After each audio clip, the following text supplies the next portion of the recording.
Almost a century had passed since Abraham Lincoln delivered the Emancipation Proclamation, which meant all slaves in the United States had been freed after centuries of slavery.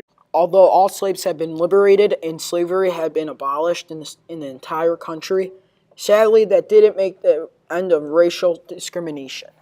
65, Southern states were not happy about the freeing of slaves, so they decided to pass sets of laws that were named Black Codes, which were a series of laws that completely segregated blacks and gave whites the upper hand in society by not giving blacks the same opportunities as the common white man would. Until the mid-1950s, it was when enough was enough. The time period that is still ongoing today came to be known as the Civil Rights Movement. The Civil Rights Movement had many voices and leaders, all in their own way, such as Martin Luther King, Malcolm X, and James Baldwin, whom all may have had different beliefs and ideas, but wanted to reach equality, which was the end of their common goal. Before becoming one of the leaders in the civil rights and one of the greatest baseball players of all time, Jackie Robinson had to endure no different treatment from society due to his color.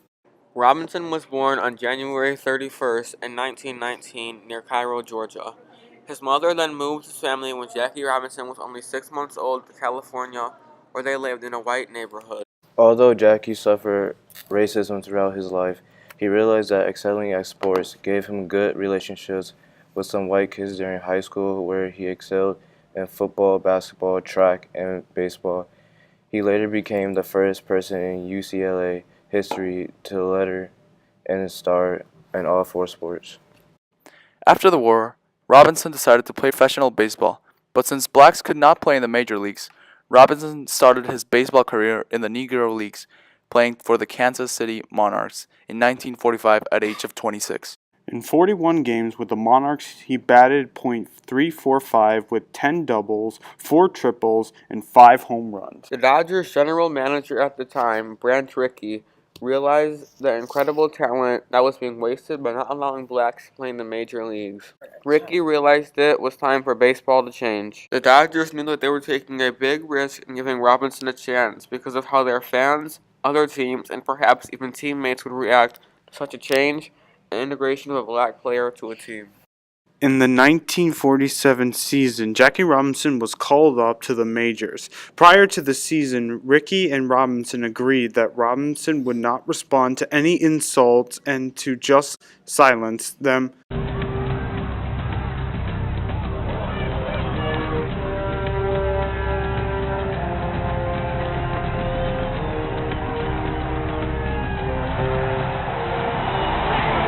A few of his own Southern teammates made petitions against him.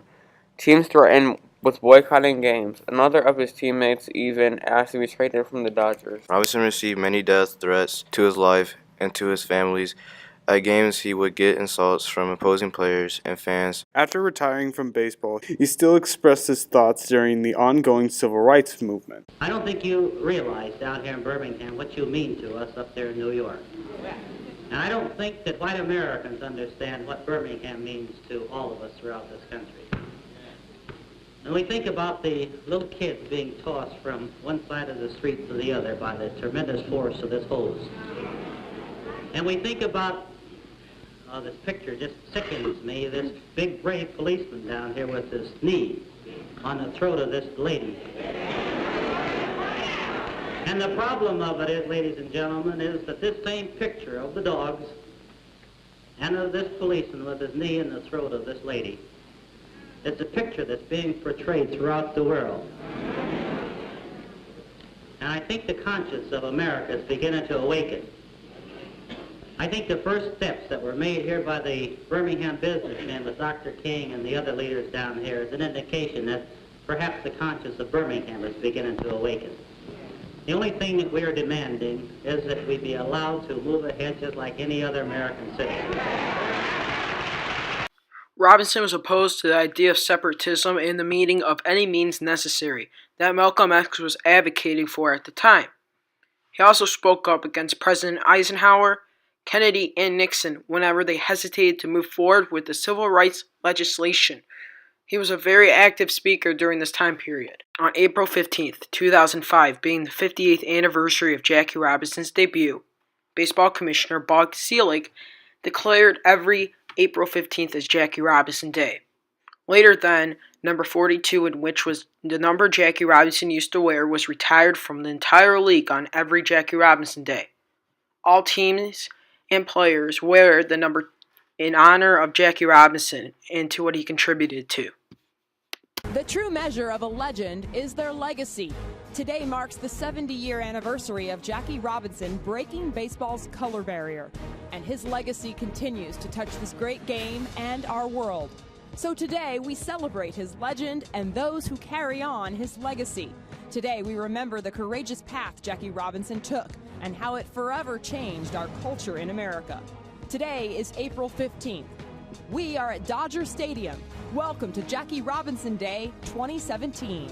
Well, what a special day it has been here at Dodger Stadium, John. Everybody was here. Sandy Koufax, even Vin Scully made a return for the Jackie Robinson statue unveiling in front of the Dodgers and the Diamondbacks on Jackie Robinson Day here at Dodger Stadium. Escorted by her granddaughter, Io Robinson. Ladies and gentlemen, Jackie Robinson's widow, Rachel Robinson. On April 12, 2013, a movie was released in honor of Jackie Robinson called 42. My daddy left us. I was only 6 months older than you are now. I don't remember him. You will remember me. Jackie Robinson, a black man in white baseball. I want you to know I'm there for you. In my heart. Think about the abuse that he's going to take. Your enemy will be out in force, but you cannot meet him on his own low ground. What you going to do if one of these pitchers throws through your head? I'll duck. Mark my words and circle this date. Negroes are gonna run the white man straight out of baseball. This ain't the America I know. You hear me? If they knew you, they would be ashamed. If Robinson can help us win, then he is gonna play on this ball club. You don't belong here, and you never will. Get off the field. Brooklyn Dodgers ain't changing our way of living. You're wearing me down. You are not the only one with something at stake here. You want a player who doesn't have the guts to fight back? No, I want a player who's got the guts not to fight back. You give me a uniform. You give me a number on my back. I'll give you the guts. Also, recently, on May 2nd, 2017, Baltimore Orioles outfielder Adam Jones was taunted by racial slurs by two fans. Something that caught my attention. I heard the N-word, and, I get certain reactions when, someone says something clever or says something really, really stupid and ignorant. And last night, it was not clever. It was really stupid and ignorant, so it caught my attention. It's a good question. I don't know how many fingers I have, or toes to keep count, but you hear it, and it's just unfortunate that you would, someone would resort to try and, bring you down like that and dumb you down by calling you such a name that's just nasty. And, my biggest thing is I just let people be who they are. It is important that we are grateful and appreciate what the people that came before us had to endure to let us live in a much better society than it was about 60 years ago. Robinson, alongside other leaders, were the face of the revolution and the voice for the people who wanted change. The sacrifices they had to go through in hopes to reach the ultimate goal of equality will never be forgotten.